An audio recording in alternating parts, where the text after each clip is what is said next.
Artinya saya cuma bersyukur bahwa saya menerima Kristus dari ajaran-ajaran mereka gitu. Kebetulan saya belum mempelajari sejarah sedalam itu. Kenapa ada beberapa kayak Martin Luther King ataupun Calvin lain sebagainya. Dalam hal dalam tanda kutip lah memusuhi anti semitiknya itu gitu. Tapi bagi saya ya, kita harus berterima kasih dulu kepada mereka karena kita mengenal Kristus. Nanti sebagai bagaimana persoalan mereka antisemitik, kita belajar itu sebagai ilmu, bukan sebagai musuh. Karena kalau kita membalikkan, sebenarnya Yahudi itu bagaimana musuh mereka pada orang Kristen mau melihat Yesus Kristus. Kalau kita terkooptasi bahwa orang-orang ajaran Protestan itu bagaimana ada beberapa tokoh, saya boleh katakan pemahaman mereka secara dangkal tentang sejarah, ya kayak pendeta-pendeta, tapi tidak mungkin semua pendeta ya. Mereka dalam latar belakang sejarah tidak terlalu memahami.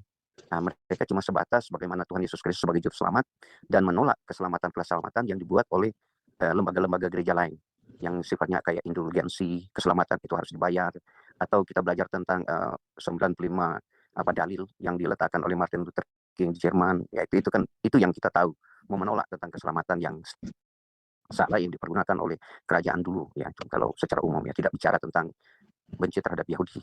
Persoalan juga saya di sini kalau saya mau cari antagonis, bagaimana orang Yahudi mau melihat Yesus Kristus sebagai bukan juru selamat, melainkan mereka lebih bengis mau menyatakan bahwa dia bukan bukan juru selamat, bukan Allah, bukan Tuhan. Kendati mereka lebih, kalau mau menerima secara kenyataan, mereka lebih membenci Kristen itu. Ini pandangan saya, coba kita bikin satu bukan antitesis seperti itulah.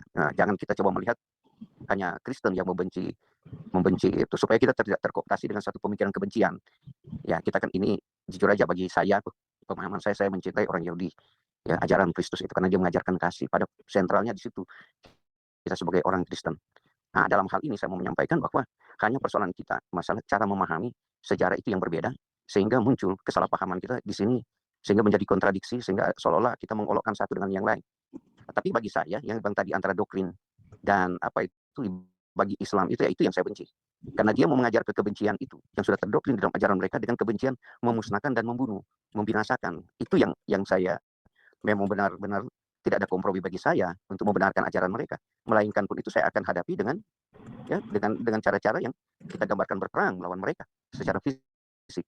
Karena ajaran mereka ajaran menggunakan fisik, bukan menggunakan kasih.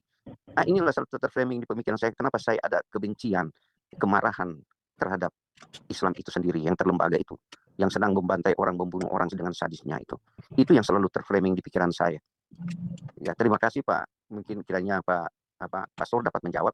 Pertama, saya ulangi, saya dapat ajaran-ajaran tentang Protestan itu bagaimana Martin Luther dan Calvin itu mengajarkan hal-hal yang sifatnya lebih liberal dan konkret dan logika dan rasional tentang pengajaran Protestannya itu gitu. Sehingga dia melawan Katolik itu dalam pengajaran yang salah. Ya, itu. Dan kemudian kedua pertanyaan saya, kita jangan berpikir bagaimana Kristen itu memusuhi Yahudi. Coba kita balikan, bagaimana Yahudi memusuhi Kristen. Supaya kita ada keseimbangan untuk melihat pandangan-pandangan yang dijelaskan oleh Pastor Paul. Ya, terima kasih Pak Pastor, barangkali saya jarang mendengarkan secara ilmu penjelasan Pastor tentang Yahudi dan Kristen. Inilah pandangan saya, kiranya boleh juga direspon oleh teman-teman yang lain. Barangkali saya salah ya dalam hal ini. Karena saya jujur aja, saya diajarkan ya tentang keselamatan ya, oleh karena iman, oleh karena anugerah, oleh karena firman. Ketiga itu yang saya pahami sampai sekarang, sola fide, sola gratia, dan sola scriptura. Ketika yang diajarkan juga saya sebagai seorang pelayan adalah ya. Pak Teddy, pelajaran doktrin keselamatan tidak menutupi fakta bahwa 1700 tahun ya orang Yahudi itu dianiaya oleh kelompok Kristen, Pak. Jadi kita nggak boleh tutup mata, nggak boleh meniadakan. Itu fakta, Pak. Jadi nggak bisa ditiadakan. Dan nggak usah malu kita untuk mengakuinya memang ada kesalahan di dalam dogma gereja. Oh iya. Nggak usah malu. Kalau malu, kapan kita mau berubah? Harus akui, Pak. Ya. Dan kebencian orang Yahudi kepada Kristen nggak ada, Pak. Jadi nggak bisa ada satu kelompok Yahudi di Yerusalem yang ludahin orang Kristen, lalu kalian berkata bahwa orang Yahudi benci Kristen. Nggak bisa. Benyamin Netanyahu apa Kristen?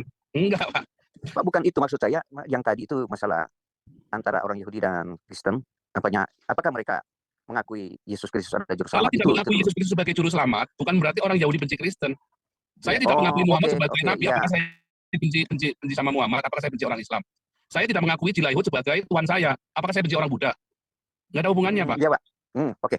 Nggak boleh dicampur begitu. Jadi iman kepada Yesus, orang beriman kepada Yesus, belum tentu dia hidupnya penuh dengan cinta. Karena kalau kita lihat gerakannya Martin Luther dan Calvin ini terlahir dari pemberontakan, bukan karena ada mereka diviktimisasi oleh gereja Katolik, bukan loh. Kalau mereka ajaran Yesus intinya kan mengasihi, mereka harus mengasihi siapa? Ya mengasihi gereja Katolik. Tapi nyatanya buahnya Calvin apa? Yang bukan Trinitas dibunuh sama Calvin, yang tidak mengakui baptisan anak dibunuh sama Zwingli. Itu buahnya di zamannya mereka dan pelakunya mereka sendiri. Jadi kita harus jujur, Pak. Ya, iya. Bahwa dogma gereja ada yang salah, bukan Alkitabnya, bukan Yesus ya, dogmanya gereja yang sama sekali nggak tertulis di Alkitab. Nah itu, dari situlah kita nanti belajar benar. Kalau kita tidak jujur, maka selamanya kita nggak akan berubah. Dan kita akan menjadi kafir, beda sama orang Islam, beragamanya membabi buta. Nah, Tapi apakah kalau ada kita yang positif, Pak, dari ajaran-ajaran mereka yang dari Martin ada, dan Calvin? Ada yang positif ada, atau ada yang semua? positif, ada yang positif. Gara-gara Martin Luther maka dunia boleh baca Alkitab lagi. Dulu sebelum Martin Luther dunia nggak boleh baca Alkitab. Oh iya ya. Ditutup sama orang Katolik kan. Oh iya Pak. Ya. Oh iya. Yang boleh baca Alkitab hanya para cendekiawan yang kelas-kelas para imam. Proletar. Orang perempuan nggak boleh, Pak. Sama dengan ilmu sekarang lah itu, sama dengan ilmu sekarang lah itu. Gara-gara Martin Luther kita bisa baca Alkitab sekarang, Pak. Oh, Martin Luther lah yang pertama kali membuka Alkitab kepada seluruh dunia kembali. Setelah 1200 tahun ditutupi oleh gereja. Jadi Martin Luther juga berjasa, cuman kita harus jujur. Ada kesalahan yang dilakukan oleh Martin Luther. Kita harus jujur, Calvin itu sangat mempengaruhi peradaban Eropa, sehingga Eropa menjadi negara yang disiplin, negara yang maju. Tetapi kita harus jujur, Calvin juga memakan korban, yang nggak mau Trinitas dibunuh sama dia.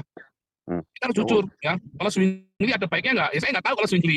Tapi korbannya Zwingli itu ratusan, banyak sekali, ribuan yang dibunuh sama Zwingli. Lebih banyak ada baiknya. Tetapi Zwingli itu dianggap orang suci di Swiss itu. Di Swiss, di Zurich itu malah ada patungnya gede. Gitu, Pak. Iya, Pak. Jadi, Ya, kita udah harus dapat pemahamannya, Pak. Ya. Oh, udah. jangan ya. mengingkari, tetapi kita juga jangan membabi buta. Gitu, Pak. Ya, Kalau orang ya. Islam itu memang jelas-jelas tertulis dalam kitab sucinya. Ada nggak orang Islam yang baik sama orang Yahudi? Ada. Ada masa-masanya, misalnya di zaman Khalifah Fatimid di Mesir. Itu baik, Pak. Orang Yahudi itu, semua institut-institut Yahudi itu dibiayai oleh dinasti Fatimid, Pak. Ada. Jadi ada orang Islam yang baik kepada orang Yahudi. Tetapi pada umumnya, orang Islam itu jahat sama orang Yahudi. Sama seperti orang itu jahat kepada orang Yahudi. Nah, hari ini kita belajar mengapa ada antisemitik, mengapa bisa terjadi antisemit. Nah, tadi sudah saya jelaskan. Oh, ternyata ada ini yang melatar belakangi. Nah, dari situ kita harus belajar jujur, lalu kita perbaiki. Ya. Begitu. Diperbaiki yang salah, belum terlambat. Kan begitu kan? Sekarang dibukakan. Makanya saya bilang, ya, bagaimana kita memberkati Israel tanpa harus mengutuki Palestina? Bagaimana Anda ya membela Palestina tanpa harus mengutuki Israel? Sebab cara orang Indonesia mengutuki Israel caranya sudah tidak beradab, membabi buta, tanpa pengetahuan pendeta-pendeta yang bela Israel, membela Palestina dengan membabi buta, ya kan? Seperti si pendeta siapa itu ya kemarin ya, si Aan itu kan, siapa itu yang pendeta yang katanya Allah Abraham, Allah Ismail. Ismail itu tidak menyembah Allahnya Abraham ya, saudara ya. Simatupang, Pak. Simatupang, ya, Florian Simatupang. Aduh, ini belajar di mana ya? Sekolah di mana? Di ruko dia itu. Ngeri, saudara. Pastor, thank you very much. Oke. Ya, lanjut lagi yang lain. Saya sambil setir mobil ya. Ya. Terima kasih Pastor, teman-teman yang lain. Kan boleh ya, nggak apa-apa, nggak masalah. Kita sudah belajar yang nanti supaya alap-alap YouTube bisa